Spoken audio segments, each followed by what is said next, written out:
78 ದಿನಗಳನ್ನ ಪೂರೈಸಿದ ಶಿಶಿರ್ ಶಾಸ್ತ್ರಿ ಅವರು ನಿನ್ನೆ ಬಿಗ್ ಬಾಸ್ ಇಂದ ಆಚೆ ಬಂದಿದ್ದಾರೆ. ಯಾಕೆ ಅಂದ್ರೆ ಶಿಶಿರ್ ಅವರು ಒಬ್ಬ ಸ್ಟ್ರಾಂಗ್ ಕಂಟೆಸ್ಟೆಂಟ್ ಅಂತಾನೆ ಗುರುತಿಸಿಕೊಂಡಿದ್ರು. ಆದ್ರೆ ಈಗ 12ನೇ ವಾರಕ್ಕೆ ಶಿಶಿರ್ ಅವರು ಆಚೆ ಬಂದಿರೋದು ಅವರ ಅಭಿಮಾನಿಗಳಿಗೂ ನಿಜಕ್ಕೂ ಶಾಕಿಂಗ್ ಆಗಿದೆ. ಗ್ಯಾರಂಟಿ ಗ್ಯಾರಂಟಿ ಗ್ಯಾರಂಟಿ, ಇದು ಗ್ಯಾರಂಟಿ ನ್ಯೂಸ್. ನಾನು ಧನುಶ್ರೀ.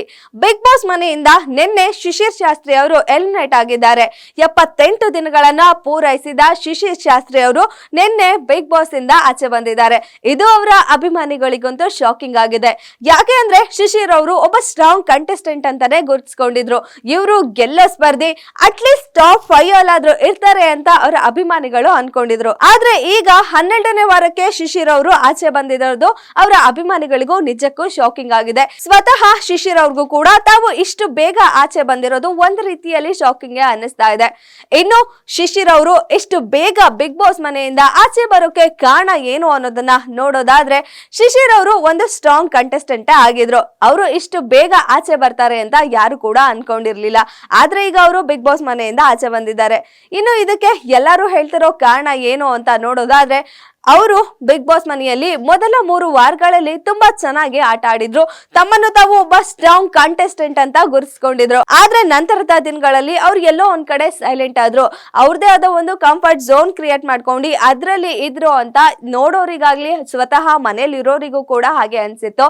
ಈವನ್ ಎಲ್ಲ ಮನೇಲಿರೋರು ಕಳಪೆ ಕೊಡೋವಾಗ್ಲಿ ನಾಮಿನೇಟ್ ಮಾಡೋವಾಗ್ಲಿ ಇದೇ ಕಾರಣವನ್ನು ಕೂಡ ಕೊಡ್ತಾ ಇದ್ರು. ಶಿಶಿರ್ ಅವರು ಮೊದಲ ವಾರದಲ್ಲಿ ಇದ್ದ ಹಾಗೆ ಈಗಿನ ದಿನಗಳಲ್ಲಿ ಇಲ್ಲ ಅನ್ನೋ ರೀತಿ ಹೇಳ್ತಾ ಇದ್ರು. ಇವರೆಲ್ಲ ಹೇಳೋದು ಯಾವ ರೀತಿ ಕಾಣಿಸ್ತಾ ಇದೆ ಅಂದ್ರೆ, ಶಿಶಿರ್ ಅವರು ಮೊದಲ 3 ವಾರಗಳಲ್ಲಿ ಅವರು ಸಿಂಗಲ್ ಆಗಿ ಯಾರ ಜೊತೆ ಒಬ್ರು ಅನ್ನೋ ಜೊತೆ ಮಾತ್ರ ಕ್ಲೋಸ್ ಆಗದೆ ತಮ್ಮ ಆಟವನ್ನ ಆಡ್ತಾ ಇದ್ರು. ಎಲ್ಲರ ಜೊತೆ ಮಿಂಗಲ್ ಆಗಿ ತುಂಬಾ ಅಗ್ರೆಸಿವ್ ಆಗಿ ಆಟ ಆಡ್ತಾ ಇದ್ರು.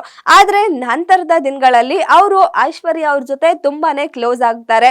ಇದಾದ್ಮೇಲೆ ಅವ್ರ ಗುಂಪು ಅಂತಾನು ಒಂದ್ ಕ್ರಿಯೇಟ್ ಆಗುತ್ತೆ ಅಂತಾನೆ ಹೇಳ್ಬೋದು. ಶಿಶಿರ್, ಐಶ್ವರ್ಯ, ಮೋಕ್ಷಿತಾ, ಚೈತ್ರ ಈ 4 ಜನದ ಒಂದು ಗುಂಪು ಅಂತ ಕ್ರಿಯೇಟ್ ಆಗುತ್ತೆ. ಅದು ವೀಕ್ಷಕರಿಗೂ ಕೂಡ ಕಾಣ್ತಾ ಇದೆ. ಹಾಗೆ ಮನೇಲಿ ಇವರಿಗೂ ಕೂಡ ಇದು ಅನ್ಸಿದೆ. ಆ ಗುಂಪಲ್ಲಿ ಅಷ್ಟೇ ಶಿಶಿರ್ ಅವರು ಕಳ್ದೋಗ್ತಾ ಇದ್ದಾರೆ. ಇನ್ನು ಐಶ್ವರ್ಯ ಜೊತೆಗಿನ ಸ್ನೇಹದಲ್ಲಿ ಅವರು ಕಳ್ದೋಗ್ತಾ ಇದ್ದಾರೆ. ಆಟದ ಕಡೆ ಗಮನ ಹರಿಸ್ತಾ ಇಲ್ಲ, ಟಾಸ್ಕ್ ಗಳಲ್ಲಿ ಅಷ್ಟಾಗಿ ಭಾಗವಹಿಸ್ತಾ ಇಲ್ಲ, ಮನೇಲೂ ಅಷ್ಟಾಗಿ ಇನ್ವಾಲ್ವ್ ಆಗ್ತಾ ಇಲ್ಲ, ಎಂಟರ್ಟೈನ್ಮೆಂಟ್ ಮಾಡ್ತಾ ಇಲ್ಲ, ಅಗ್ರೆಸಿವ್ ಆಗಿ ಆಟ ಆಡ್ತಾ ಇಲ್ಲ ಅಂತೆಲ್ಲ ಬಿಗ್ ಬಾಸ್ ಮನೆಯಲ್ಲಿರೋ ಸ್ಪರ್ಧಿಗಳು ಕೂಡ ಕಾರಣ ಕೊಟ್ಟಿದ್ರು. ವೀಕ್ಷಕರು ಕೂಡ ನೋಡೋ ವೀಕ್ಷಕರಿಗೂ ಕೂಡ ಶಿಶಿರ್ ಈ ರೀತಿ ಮಾಡ್ತಾ ಇರೋದು ಗೊತ್ತಾಗ್ತಾ ಇತ್ತು. ಹಾಗಾಗಿ ಅವರು ಇಷ್ಟು ಬೇಗ ಮನೆಯಿಂದ ಆಚೆ ಬಂದ್ರು ಅಂತಾನೆ ಹೇಳ್ಬೋದು. ಇನ್ನು ಮೊದಲ ವಾರಗಳಲ್ಲಿ ಶಿಶಿರ್ ಅವರು ತುಂಬಾ ಚೆನ್ನಾಗಿನೇ ಆಟ ಆಡಿದ್ರು. ಈವನ್ 2ನೇ ವಾರದಲ್ಲಿ ಕ್ಯಾಪ್ಟನ್ ಕೂಡ ಆಗಿದ್ರು. ಆಗ ಆ ವಾರ ಅವರು ಕ್ಯಾಪ್ಟನ್ಸಿ ನಿಭಾಯಿಸಿದ್ದು ತುಂಬಾನೇ ಚೆನ್ನಾಗಿತ್ತು. ಯಾಕೆ ಅಂದ್ರೆ ಜಗದೀಶ್ ಅವರು ಆ ವಾರದಲ್ಲಿ ತುಂಬಾ ಜಗಳ ಆಡಿದ್ರು. ಅದು ಆ ವೀಕಲ್ ಜಗಳ ಎಕ್ಸ್ಟ್ರೀಮ್ ಆಗೇ ಇತ್ತು. ಅವರ ಕ್ಯಾಪ್ಟನ್ಸಿಯಲ್ಲಿ ಅವರು ಅದನ್ನ ತುಂಬಾ ಚೆನ್ನಾಗಿ ನಿಭಾಯಿಸಿದ್ರು. ಹೀಗೆ ಮೊದಲ ವಾರಗಳಲ್ಲಿ ಚೆನ್ನಾಗಿ ಆಡ್ತಾ ಇದ್ದ ಶಿಶಿರ್ ಅವರು ನಂತರದ ದಿನಗಳಲ್ಲಿ ಶಿಶಿರ್ ಅವರು ತುಂಬಾನೇ ಸೈಲೆಂಟ್ ಆಗಿ ಹೋದ್ರು ಅಂತ ಹೇಳ್ಬೋದು. ಹಾಗಾಗಿ ಅವರು ಬಿಗ್ ಬಾಸ್ ಮನೆಯಿಂದ ಇಷ್ಟು ಬೇಗ ಆಚೆ ಬರೋ ರೀತಿ ಆಯ್ತು. ಇಲ್ಲ ಅಂದ್ರೆ ಅವರು ಒಬ್ಬ ಗೆಲ್ಲೋ ಸ್ಪರ್ಧಿ ಅಂತಾನು ಕೂಡ ಹೇಳ್ಬೋದು. ಇನ್ನು ಶಿಶಿರ್ ಅವರು ಬಿಗ್ ಬಾಸ್ ಮನೆಯಿಂದ ಆಚೆ ಬರ್ಬೇಕಾದ್ರೆ ಸ್ಪರ್ಧಿಗಳ ಎಲ್ರ ಜೊತೆ 5 ನಿಮಿಷ ಮಾತಾಡಿ ಕೂಡ ಆಚೆ ಬಂದ್ರು. ಇನ್ನು ಮಂಜು ಅವ್ರ ಜೊತೆ ಅವರು ಎಷ್ಟೇ ಜಗಳ ಮಾಡ್ಕೊಂಡ್ರು ಕೂಡ, ನೀವ್ ಯಾವತ್ತು ನನ್ನ ಅಣ್ಣನ ಸ್ಥಾನದಲ್ಲಿ ಇರ್ತೀರಾ, ಅದನ್ನ ಯಾವತ್ತು ನಾನು ಕಳ್ಕೊಳ್ಳಲ್ಲ ಅಂತ ಹೇಳ್ತಾರೆ. ಇದಲ್ದೆ ಚೈತ್ರ ಅವರಿಗೂ ಕೂಡ, ನಾನು ಮೊದಲನೇ ದಿನಾನೇ ನಿನ್ನನ್ನ ತಂಗಿ ಅಂತ ಅನ್ಕೊಂಡಿದ್ದೆ, ಕೊನೆವರೆಗೂ ನೀನು ನನ್ನ ತಂಗಿ ಆಗೇ ಇರ್ತೀಯ, ನಿನ್ನ ಮದ್ವೆಗೂ ಕೂಡ ಖಂಡಿತ ಬರ್ತೀನಿ ಅಂತ ಹೇಳ್ತಾರೆ. ಜೊತೆಗೆ ಐಶ್ವರ್ಯ ಅವರಿಗೂ ಕೂಡ ಈ ಮನೆಯಲ್ಲಿ ಸಿಕ್ಕ ಒಂದು ನಿಷ್ಕಲ್ಮಶವಾದ ಸ್ನೇಹ ನಿಂದು, ಅದನ್ನ ಕೊನೆವರೆಗೂ ನಾನು ಇದೇ ಸ್ನೇಹನ ಉಳಿಸ್ಕೋತೀನಿ ಅಂತ ಹೇಳಿ ಮನೆಯವರೆಲ್ಲರಿಗೂ ವಿಶ್ ಮಾಡಿ ಭಾರವಾದ ಹೃದಯದಿಂದಲೇ ಬಿಗ್ ಬಾಸ್ ಮನೆಯಿಂದ ಆಚೆ ಬರ್ತಾರೆ. ಹಾಗೆ ವೇದಿಕೆ ಮೇಲೂ ಕೂಡ ಸುದೀಪ್ ಅವರು ಇವರ ಆಟಕ್ಕೆ ಮೆಚ್ಚುಗೆ ಕೂಡ ವ್ಯಕ್ತಪಡಿಸ್ತಾರೆ. ನೀವು ನಿಮ್ಮ ಆಟವನ್ನ ತುಂಬಾ ಘನತೆಯಿಂದ ಆಟ ಆಡಿದ್ರಿ, ಎಲ್ಲೂ ನಿಮ್ಮ ವ್ಯಕ್ತಿತ್ವವನ್ನು ಬಿಟ್ಕೊಟ್ಟಿ ಆಟ ಆಡ್ಲಿಲ್ಲ. ಇಷ್ಟು ಬೇಗ ನೀವು ವೇದಿಕೆ ಮೇಲೆ ಬಂದಿರೋದು ನನಗೂ ಕೂಡ ಬೇಜಾರಾಗ್ತಾ ಇದೆ ಅಂತ ಹೇಳಿದ್ರು.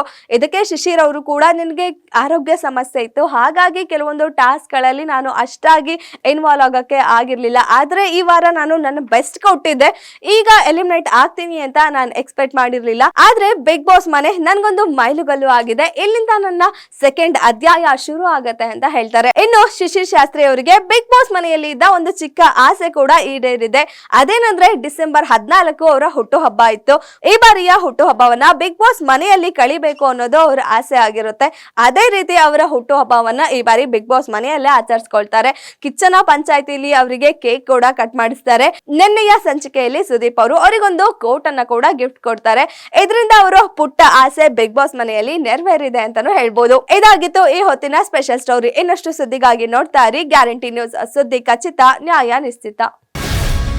ಗ್ಯಾರಂಟಿ ನ್ಯೂಸ್, ಸುದ್ದಿ ಖಚಿತ, ನ್ಯಾಯ ನಿಶ್ಚಿತ.